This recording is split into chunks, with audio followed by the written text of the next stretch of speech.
Assalamualaikum warahmatullahi wabarakatuh. Bagaimana kabarnya anak-anak soleh dan solehah pada hari ini? Ustazah harap kalian semua senantiasa sehat dan selalu dalam perlindungan Allah Subhanahu wa Ta'ala. Anak-anakku yang dirahmati Allah, untuk mendapatkan keberkahan, marilah kita mulai pembelajaran hari ini dengan membaca Al-Basmalah dan doa belajar. Doa sebelum belajar. Bismillahirrahmanirrahim. Rabbi zidni ilma warzuqni fahma. Amin. Dalam video pembelajaran kali ini, kita akan belajar mengenai tema 7, subtema 2, indahnya keragaman budaya negeriku. Tujuan dari pembelajaran hari ini adalah yang pertama, memahami gerak tari kreasi daerah, dan yang kedua, memahami tentang gaya listrik.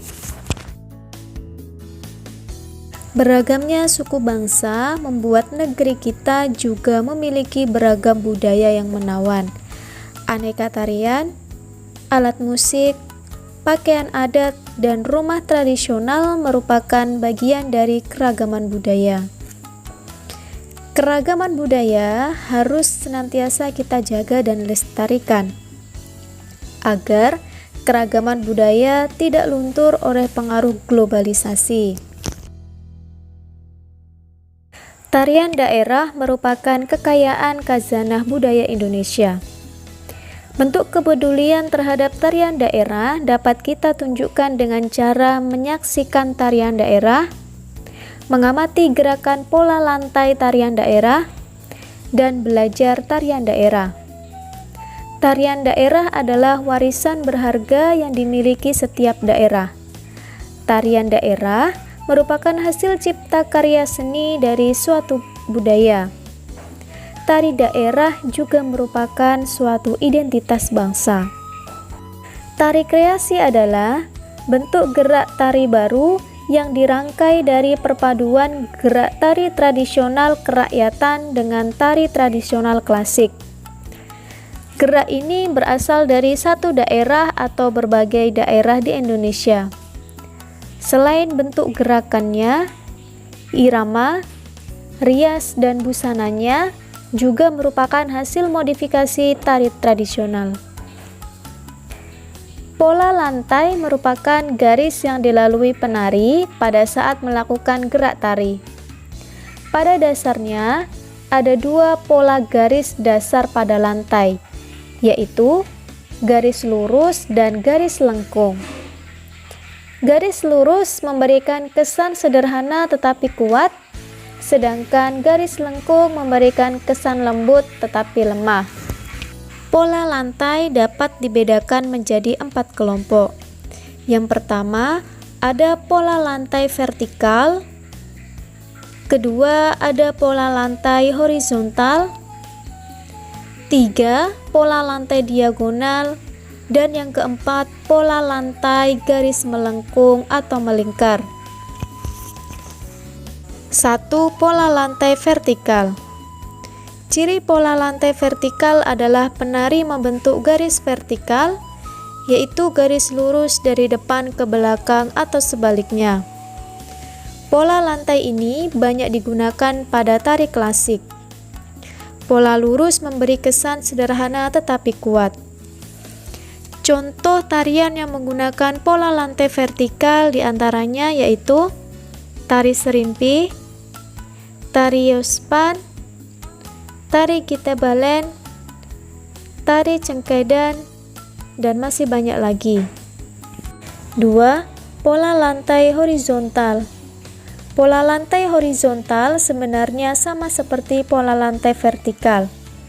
Hanya saja, pada pola lantai horizontal, bentuk barisan dari kiri ke kanan maupun sebaliknya.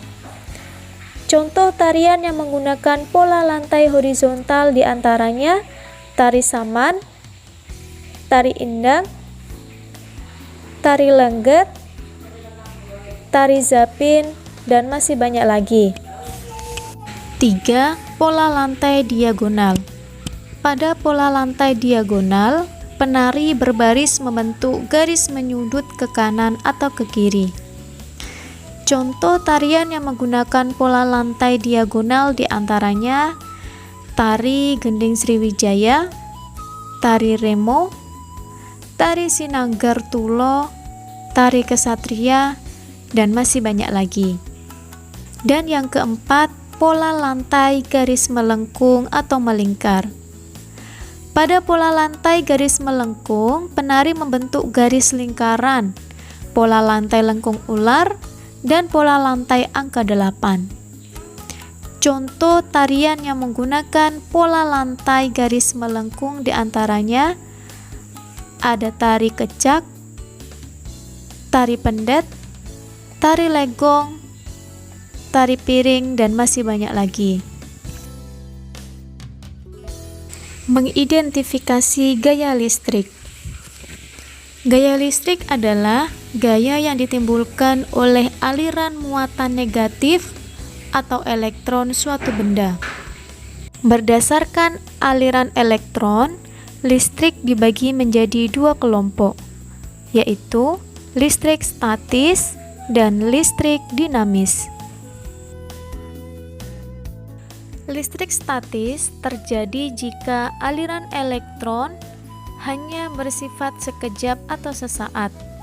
Contoh, menggosok balon ke rambut, menggosok penggaris mika ke rambut, terjadinya petir, dan lain sebagainya.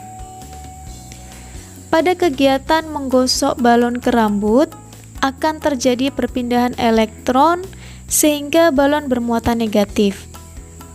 Akibatnya, ketika balon didekatkan ke potongan tisu, maka elektronnya akan menjauh. Hal ini menjadikan potongan tisu bermuatan positif dan tertarik oleh balon. Sedangkan listrik dinamis terjadi jika aliran elektron bersifat tetap atau terus mengalir melalui rangkaian listrik. Contoh, menghubungkan ponsel dengan sumber listrik, menghubungkan kipas angin dengan sumber listrik, penggunaan televisi, dan masih banyak lagi.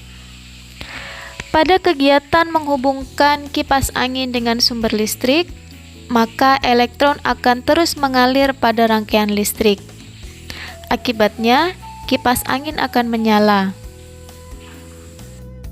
Perbedaan listrik statis dan listrik dinamis. 1. Listrik statis terjadi akibat gesekan dua benda. Sedangkan listrik dinamis terjadi sebab adanya arus searah dan arus bolak-balik. 2. Muatan listrik pada listrik statis tidak bergerak atau listrik diam, sedangkan muatan listrik pada listrik dinamis bergerak atau disebut dengan listrik bergerak. Yang ketiga, parameter listrik statis sulit diukur, sedangkan parameter listrik dinamis dapat diukur menggunakan ukur baku. Dan yang keempat, listrik statis bersifat sekejap atau sesaat, sedangkan listrik dinamis bersifat tetap atau terus mengalir.